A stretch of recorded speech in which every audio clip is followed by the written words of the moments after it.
Cartoon की जादुई दुनिया में आपका स्वागत है। नई नई मजेदार कार्टून वीडियो देखने के लिए हमारे YouTube चैनल को लाइक, सब्सक्राइब और शेयर जरूर करें और बेल आइकॉन को दबाना न भूलें।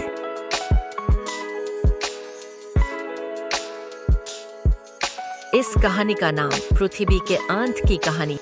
ये कहानी भविष्य की है, जब पृथ्वी का अंत हो चुका है। एक भीषण युद्ध और प्राकृतिक आपदाओं ने पूरे ग्रह को नष्ट कर दिया है। सारा जीवन समाप्त हो चुका है, लेकिन कहीं गहरे एक बंकर में दो लोग जिंदा हैं, आरव और सिया।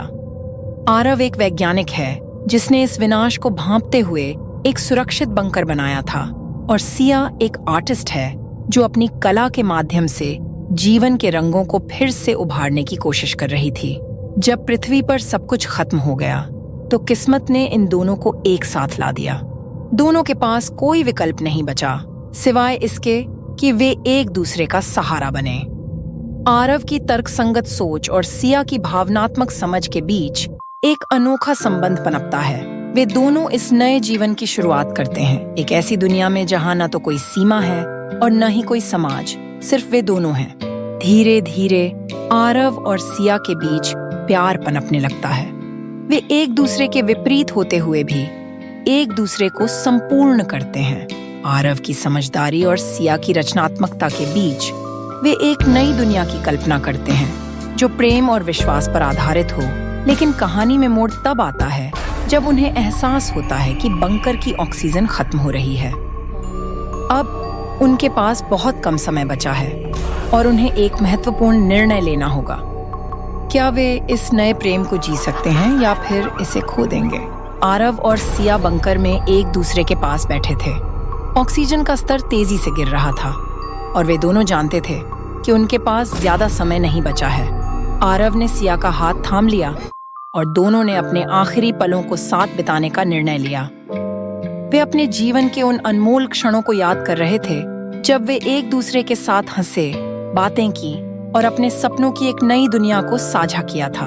सिया ने अपने आंसू छुपाते हुए कहा, काश हमें थोड़ा और समय मिलता। आरव ने उसकी ओर मुस्कुराते हुए कहा, हमने जितना समय पाया वह हमारे लिए सबसे अनमोल था। जैसे ही वे एक दूसरे के करीब आए, अचानक बंकर के बाहर से एक तेज रोशनी उनके चेहरे पर पड़ी। यह रोशनी इतनी चमकदार थी कि दोनों एक पल के लिए चौंक गए। वे एक दूसरे की ओर देखा, फिर बंकर के दरवाजे की ओर। आरव ने तुरंत उठकर दरवाजा खोला और सिया उसके पीछे पीछे चल दी। जैसे ही वे बाहर निकले, वे अपनी आंखों पर विश्वास नहीं कर पा रहे थे। बंकर के बाहर की दुनिया एकदम बदल गई थी। जहां पहले चारों ओर राख और धूल का अंधेरा था, वहां अब हल्की धूप और ताजी हवा का एहसास हो रहा था। आसमान में बादल छंट गए थे और दूर दूर तक हरी भरी घास और छोटे छोटे पौधे उग आए थे। सिया ने आरव की ओर देखा और कहा, यह कैसे संभव है? क्या यह एक सपना है? आरव भी हक्का बक्का रह गया था। नहीं सिया, यह कोई सपना नहीं है, यह शायद प्रकृति का पुनर्जन्म है।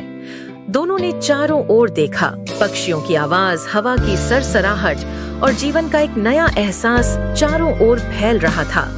वे दोनों बंकर से बाहर निकलकर खुले आसमान के नीचे खड़े हो गए, एक नई शुरुआत का अनुभव करते हुए। यह एक चमत्कार जैसा था, एक नई दुनिया का उदय जो उनके लिए किसी आशीर्वाद से कम नहीं था। सिया ने आरव का हाथ और कसकर पकड़ लिया। शायद हमें दूसरा मौका मिला है, एक नई दुनिया को देखने का, इसे संवारने का। आरव ने उसकी आंखों में देखा और मुस्कुराते हुए कहा, हम मिलकर इस नई दुनिया को अपने प्यार से संवारेंगे। अब उनकी नई यात्रा शुरू हो चुकी थी, उनकी पहली जिंदगी के रहस्यों को जानने की, अपने अधूरे सपनों को पूरा करने की और इस नई दुनिया को अपने प्यार से सजाने की। इस नई दुनिया में उनकी कहानी क्या मोड़ लेगी, यह देखना बाकी था। लेकिन एक बात निश्चित थी, इस बार वे अपनी कहानी को अधूरा नहीं छोड़ेंगे। अगले भाग में कहानी उनकी पुरानी जिंदगी की गहराइयों में जाएगी, जहां उनके पुराने जीवन के रहस्य और संघर्षों का खुलासा होगा।